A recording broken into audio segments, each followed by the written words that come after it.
Good morning everyone, कैसे हो आप सब। आई होप आप सब बहुत अच्छे होंगे। तो यहाँ अभी मॉर्निंग का मैं बनाने वाली हूँ ब्रेकफास्ट, और ये आलू और लुबिया की सब्ज़ी आज मैं बनाने वाली हूँ। तो यहाँ पे मैंने चढ़ा दी है कढ़ाई, और इसमें मैं डाल रही हूँ सरसों का तेल। सरसों के तेल में मैं ज़्यादातर सब्ज़ी आजकल बना रही हूँ। वैसे मैं रिफाइन में भी सब्ज़ी बना लेती हूँ, लेकिन इस समय मैं सरसों का तेल का यूज़ कर रही हूँ। तो यहाँ अब मैं डाल रही हूँ जीरा, और जीरा डालने के बाद मैं ये सब्ज़ी बहुत ही सिंपल तरीके से बनाती हूँ।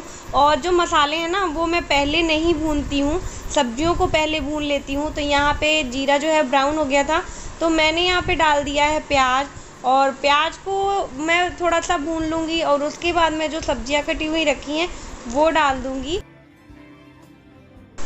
तो यहाँ पे मेरा जो प्याज है वो बिल्कुल भून चुका है। तो उसके बाद मैंने यहाँ लुबिया और जो आलू है वो मैंने डाल दिया है। अब इसको मैं अच्छे से फ्राई करूँगी। आप सभी को पता है, अगर आप सब्जियों को फ्राई करके बनाते हो ना, तो उसका टेस्ट बहुत ही अलग होता है। और जब आप कच्ची सब्जियों को डालते हो, जैसे कि प्याज डालने के बाद अगर मसाला भूनते हो और उसमें सब्जी डालते हो, तो उसका टेस्ट चेंज होता है। तो यहाँ पे सब्जियाँ भून चुकी हैं। तो उसके बाद मैंने डाल दिया है इसमें टमाटर, और टमाटर डालने के बाद तुरंत मैं डाल रही हूँ इसमें नमक। नमक से क्या होगा, जो टमाटर है वो गल जाएंगे। नहीं तो क्या होता है कि टमाटर बहुत ज़्यादा खड़े खड़े रहते हैं और सब्जी बिल्कुल अच्छी नहीं लगती। तो गाइस यहाँ पे टमाटर बिल्कुल गल चुके हैं। उसके बाद मैं इसमें ऐड कर रही हूँ मसाले। वही बेसिक से मसाले डाल रही हूँ, हल्दी पाउडर, मिर्चा पाउडर, सब्जी मसाला, धनिया पाउडर, वो सारी चीज़ें मैंने इसमें डाल दी हैं। और इसको थोड़ी देर फिर से भूनूंगी, और भूनने के बाद इसमें पानी ऐड करूंगी। तो यहाँ पे मसाले भी भून चुके हैं, बस मैंने थोड़ा सा पानी ऐड किया है, बहुत ज़्यादा ऐड नहीं किया है, क्योंकि मुझे बहुत ज़्यादा पतली सब्जी नहीं बनानी है। तो अब इसे मैं कुछ मिनटों के लिए ढक दूंगी। तो ये देखिए गाइस, सब्जी बिल्कुल रेडी हो चुकी है, और मैंने बनाया है पराठे। तो बस अब हस्बैंड को दे दूंगी नाश्ता, और उसके बाद अपने काम में लगूंगी। तो चलिए नाश्ता सर्व कर लेते हैं। तो ये देखिए गाइस, नाश्ता बिल्कुल रेडी है। तो आप लोग भी आ जाओ, आप लोगों के लिए भी नाश्ता रेडी हो चुका है। तो चलिए मैं मिलती हूँ हस्बैंड को ऑफिस भेजने के बाद। तो गाइस, हस्बैंड ऑफिस जा चुके हैं, और आप कमरे की हालत देख सकते हो। बाबू क्या करती है कि कोई भी सामान बेड पे ला के रख देती है।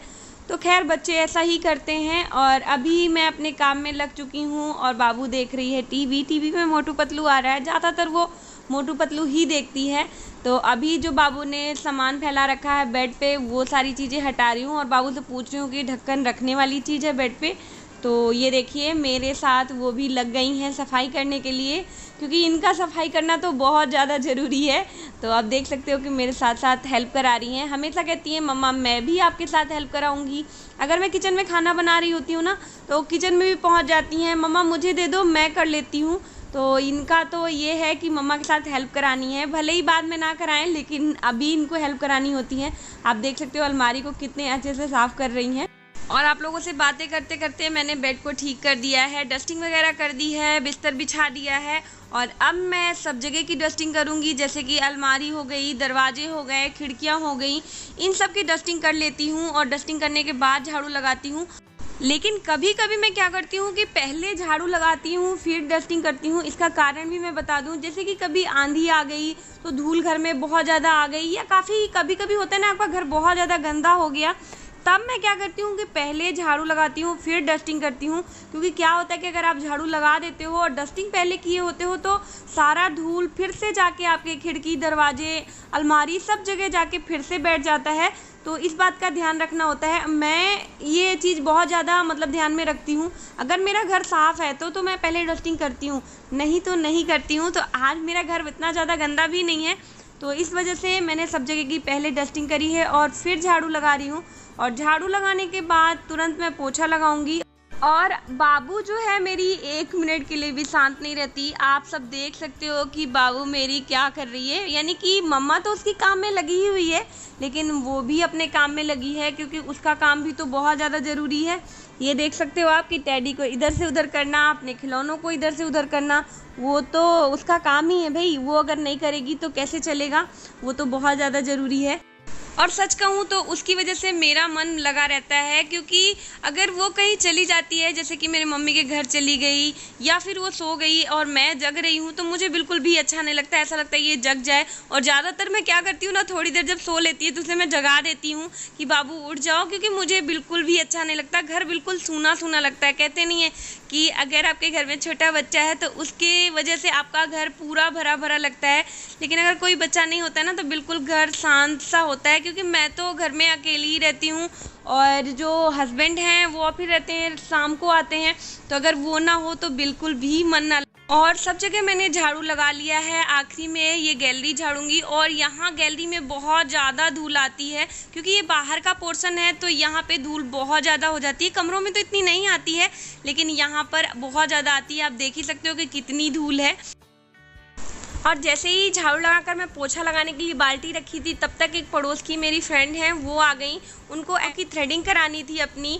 मैं पार्लर का पूरा कोर्स की हुई हूँ, तो कभी कभी अगर किसी को ज़रूरत होती है तो मैं कर देती हूँ। उनको मेरे हाथ की थ्रेडिंग बहुत ज़्यादा पसंद है।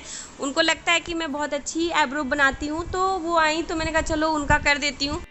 और गाइज मैं आप लोग को भी एक चीज़ बताना चाहूँगी कि मुझे पार्लर का बहुत ज़्यादा शौक़ था और इसीलिए मैंने पार्लर का पूरा कोर्स भी किया हुआ था। मुझे ना सीखने का बहुत ज़्यादा क्रेज़ था। एक टाइम था कि मैं चाहती थी कि मुझे हर कुछ आए, ऐसी कोई चीज़ ना हो जो मैं सीखूं नहीं। यानी होता है ना, एक मेरे अंदर एक लगन थी कि मुझे सारी चीज़ें आनी चाहिए थी। इसी वजह से मैंने पार्लर का कोर्स भी किया था। मुझे इन सब चीज़ों में बड़ा मन भी लगता था। खैर अब नहीं लगता इतना, लेकिन पहले बहुत ज़्यादा लगता था। और अभी वो चली गई हैं और मैं अपने काम में लग गई हूँ। यानी कि जो पोछा लगाना बाकी रह गया था ना, तो बस वही लगा रही हूँ, क्योंकि आज का पूरा काम अभी हुआ नहीं है। किचन भी अभी मेरा मैसी पड़ा हुआ है, बर्तन बहुत सारे पड़े हुए हैं। वो आई थी तो चाय वगैरह भी मैंने बनाई थी, तो अभी खूब सारे बर्तन किचन में पड़े हुए हैं। और साथ में आप सब देख ही रहे हो कि पोछा भी नहीं लगा है। घर पे कोई आ जाता है तो ये लगता है कि पहले उनके साथ बैठ लिया जाए, उसके बाद इन कामों को किया जाए। तो बस फटाफट पोछा लगाऊंगी और पोछा लगाने के बाद किचन का जितना भी काम है वो निपटाऊंगी।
तो ये देखिए किचन बिल्कुल क्लीन हो चुका है और घर भी साफ़ सुथरा हो चुका है। तो चलिए अब मैं मिलूँगी आप लोगों को नहाने के बाद, पूजा करने के बाद और ब्रेकफास्ट करने के बाद। तो अभी के लिए बाय बाय, मिलती हूँ थोड़ी देर में आप लोगों से।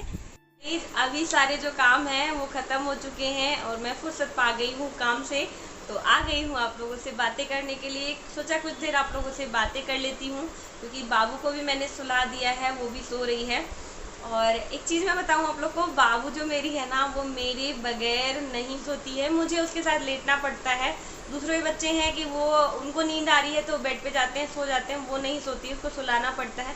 और पता नहीं ऐसा क्या है बाबू का मेरे से इतना ज़्यादा अटैचमेंट है कि अगर मैं कमरे से बाहर भी जाती हूँ तो वो तुरंत ढूंढने लगती है कि मम्मा कहाँ चली गई। बहुत ज़्यादा मुझे प्यार करती है। आपको पता है एक दिन क्या हुआ था ना कि मैं सो गई और बाबू भी मेरे साथ सो रही थी, तो उसकी आदत है मेरे हाथ को वो पकड़ के सोती है, तो उसके हाथ को मैंने हटा के और मैंने करवट ले ली।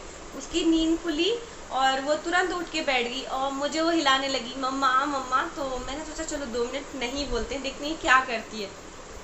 और मैं चुप रही।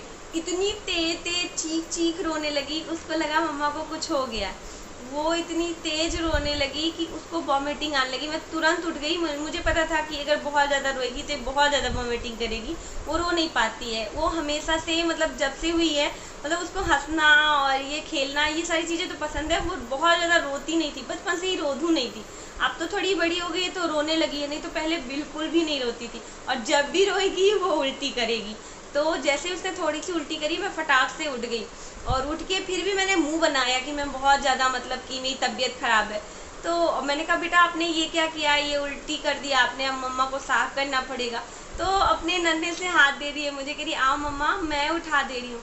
यकीन मानिए गाइस, उस दिन मुझे इस चीज़ का रियलाइज़ हुआ कि जब मैं अपने जीवन में परेशान होती हूँ, बहुत ज़्यादा मतलब चीज़ों से थक जाती हूँ, तो ऐसा लगता है यार ये ज़िंदगी बेकार है, किसके लिए जीऊँ, क्या करूँ, मेरे तो सपने ही पूरे नहीं हो पा रहे हैं। बहुत सारी चीज़ें होती हैं ना, सबके साथ होता है, मेरे साथ भी कभी कभी होता है। तो मैं उस दिन ये सोचने लगी कि जीने की सबसे बड़ी वजह तो आपका अपना बच्चा होता है, जो आपको कितना प्यार करता है, आपके बिना वो रहना नहीं चाहता। मतलब मैं थोड़ी देर के लिए केवल मैं चुप रही तो उसको इतनी ज़्यादा उलझन हुई, इतनी ज़्यादा कि वो इतना तेज तेज रोने लगी।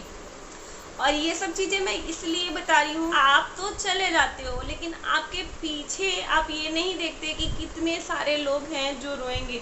मैंने उस दिन ये चीज़ महसूस करी कि यार मुझे कुछ हो जाए या मतलब कुछ भी अगर आप सोचते हो तो आपके बच्चे का क्या होगा, आपकी फैमिली का क्या होगा। आपके पीछे बहुत सारे लोग होते हैं जो आपके बिना अधूरे हैं।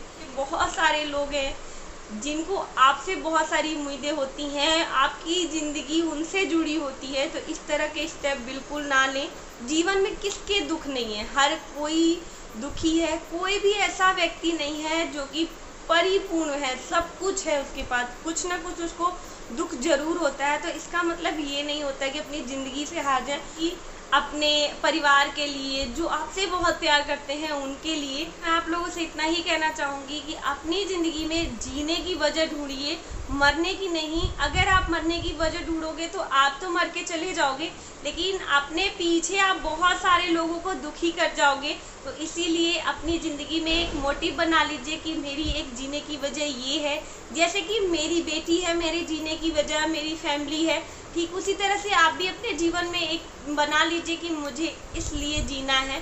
तो आप जियोगे भी, कुछ अच्छा करोगे भी, आपके लिए और आपके परिवार के लिए अच्छा है।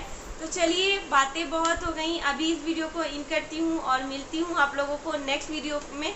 अगर वीडियो अच्छी लगे तो वीडियो को लाइक शेयर और मेरे चैनल को सब्सक्राइब कर लीजिएगा। तो अभी के लिए बाय बाय।